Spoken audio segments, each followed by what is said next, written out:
Fake review and ratings కి check పెట్టనున్న megastar కావాలనే troll చేసే నెగిటివ్ బ్యాచ్ కి దిమ్మ తిరిగే షాక్ ఇచ్చిన ఈషా ప్రొడ్యూసర్స్. మనశంకర వరప్రసాద్ గారితోటే అమల్లోకి వచ్చిన కొత్త విధానం.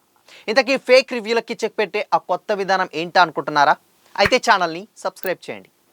Hi hello, welcome to Disha TV. Telugu cine ఇండస్ట్రీలో గత కొంతకాలంగా ఫేక్ రివ్యూలు, ఫేక్ రేటింగ్స్పై తీవ్ర చర్చ జరుగుతుంది.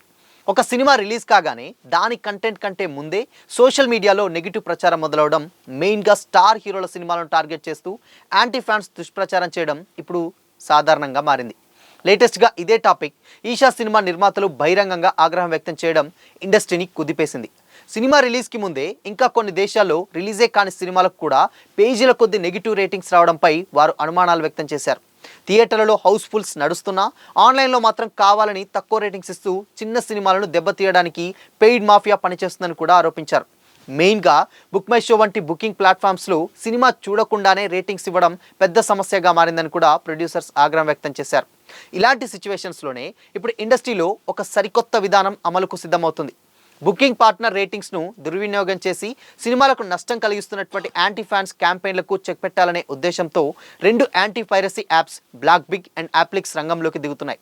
ఈ యాప్స్ ద్వారా ఇకపై ఫేక్ రివ్యూలు, ఉద్దేశపూర్వకంగా ఇచ్చేటువంటి నెగిటివ్ రేటింగ్స్, డబ్బులు ఇచ్చి వేయించుకునే కామెంట్లకు అవకాశం ఉండదని కూడా సమాచారం. సినిమా చూసిన ఆడియన్స్ వెరిఫైడ్ రెస్పాన్స్ ఆధారంగానే రివ్యూలు, రేటింగ్స్ కనిపించేలా ఈ విధానాన్ని రూపొందించారు. ఈ ప్రయోగం మెగాస్టార్ చిరంజీవి యాక్ట్ చేసినటువంటి మనశంకర వరప్రసాద్ గారు సినిమా నుంచి ప్రారంభం కావడం విశేషం. బుకింగ్ పార్ట్నర్ రేటింగ్స్లో కావాలని మార్పులు చేయడం లేదా ఒకే గ్రూప్ ద్వారా భారీగా తక్కువ రేటింగ్లు వేయించడం ఇకపై సాధ్యం కాదని కూడా చెబుతున్నారు. దీంతో సినిమాకు నిజంగా ఆడియన్స్ నుంచి వచ్చినటువంటి రెస్పాన్స్ మాత్రమే బయటకు వస్తుంది. ఈ మార్పు వల్ల కంటెంట్ బలంగా ఉన్న సినిమాలకు, ముఖ్యంగా చిన్న మరియు మిడిల్ బడ్జెట్ సినిమాలకు పెద్ద మేలు జరుగుతుందనే కూడా అభిప్రాయం వినిపిస్తుంది. వర్డ్ ఆఫ్ మౌత్కు ప్రాధాన్యం పెరిగి ఫేక్ నెగిటివిటీ ప్రభావం తగ్గే అవకాశం కూడా ఉంది. అయితే ఈ కొత్త విధానం అందరికీ లాభమేనా అంటే కాదనే చెప్పాలి. ఇప్పటి వరకు కొంతమంది నిర్మాతలు డీలింగ్స్ ద్వారా తమ సినిమాలకు అవసరానికి మించి పాజిటివ్ రేటింగ్స్ వేయించుకొని సూపర్ బజ్ అంటూ ప్రచారం చేసుకున్న సందర్భాలున్నాయి. కొత్త వ్యవస్థ అమల్లోకి వస్తే ఇలాంటి స్కామ్లకు కూడా పూర్తిగా బ్రేక్ పడనుంది. ఆడియన్స్ నుంచి సరైన రెస్పాన్స్ లేని సినిమాలకు ఆన్లైన్లో ఆర్టిఫిషియల్ హైప్ క్రియేట్ చేయడం ఇక కష్టమే.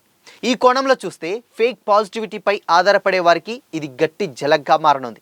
మొత్తంగా చూస్తే ఫేక్ రివ్యూలు, ఫేక్ రేటింగ్ సమస్యపై ఇండస్ట్రీలో మొదలైన ఈ చర్చ ఈషా నిర్మాతల ఆరోపణలతో మరింత బలపడింది. ఇప్పుడు మనశంకర వరప్రసాద్ గారు సినిమాతో మొదలయ్యే ఈ సరికొత్త విధానం విజయవంతమైతే తెలుగు సినిమా ఇండస్ట్రీలో రివ్యూల విశ్వసనీయత పెరిగే అవకాశం ఉంది.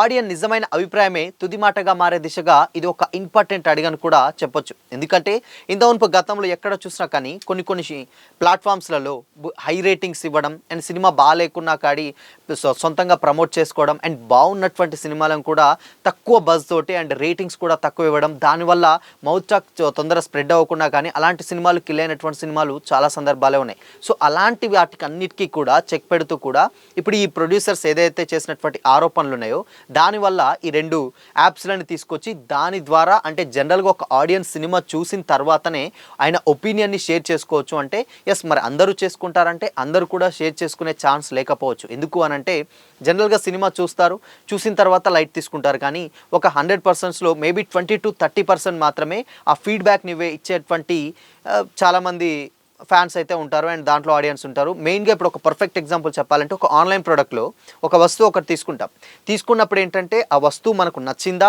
నచ్చలేదా అండ్ మనకు ఇన్ కేస్ సెట్ అయిందా, సెట్ కాలేదా, సైజెస్ ఏంటని చెక్ చేసుకుంటాం. నచ్చితే ఓకే అనుకుంటాం, లేదంటే వాపస్ పెట్టేస్తాం. బట్ దీనికి సంబంధించినటువంటి రివ్యూస్ అందరూ పెట్టరు. ఒక 10 మంది తీసుకుంటే మేబీ 2-3 పెడతారు. సో వీటి వల్ల ఇన్ కేస్ మరి పెట్టాలి అన్న ఇంట్రెస్ట్ అయితే క్రియేట్ అవ్వాలి. సో అది కూడా కొంచెం ఇబ్బంది అవుతుంది. ఇంతకుమునుపు మాత్రం కొంచెం డబ్బులు ఇచ్చి లేకపోతే బజ్ క్రియేట్ చేయించి ప్రమోషన్స్కి ఇది డెఫినెట్గా యూజ్ అయ్యేది. బట్ ఇలాంటి వాళ్ళకి కొంచెం అంటే ఇది చిన్న సినిమాలకు అండ్ మిడ్ రేంజ్ సినిమాల వాళ్ళకు కొంచెం ప్రాబ్లం అవుతుంది.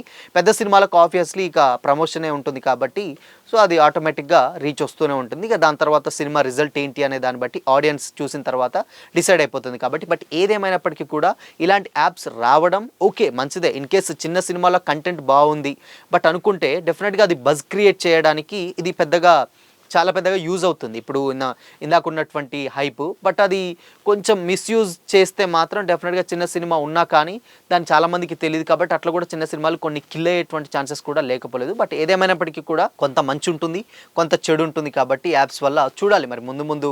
ఇన్ కేస్ దీన్ని ఇప్పుడు మనశంకర్ వరప్రసాద్ గారు కనుక ఇది సక్సెస్ అయితే డెఫినెట్గా అది రీచ్ ఉన్న సినిమా, దాని ఫీడ్బ్యాక్ ఎంతో కొంత ఉంటుంది. కానీ నెక్స్ట్ వచ్చేటువంటి సినిమాలు ఇదే సంక్రాంతికి నారి నారి నడమ మురారి ఉంది, అండ్ దాని తర్వాత అనగనగా ఒక రాజు నవీన్ పొలిశెట్టి యాక్ట్ చేసినటువంటి సినిమా ఉంది. కాబట్టి ఈ 2 సినిమాలు కూడా ఇలాంటి ఫీడ్బ్యాక్ ముందుకెళ్తే మాత్రం అప్పుడు కొంచెం డెఫినెట్గా వచ్చేటువంటి ఛాన్స్ ఉంటుంది. తప్పితే ఇలా ఉంటే మాత్రం డెఫినెట్గా కొంచెం చిన్న సినిమాలకు, మిడ్ రేంజ్ సినిమాలకు మాత్రం కష్టమే. సో మరి మీరేమనుకుంటున్నారు? ఈ రివ్యూస్ అండ్ రేటింగ్స్ పై మీ ఒపీనియన్ ఏంటి?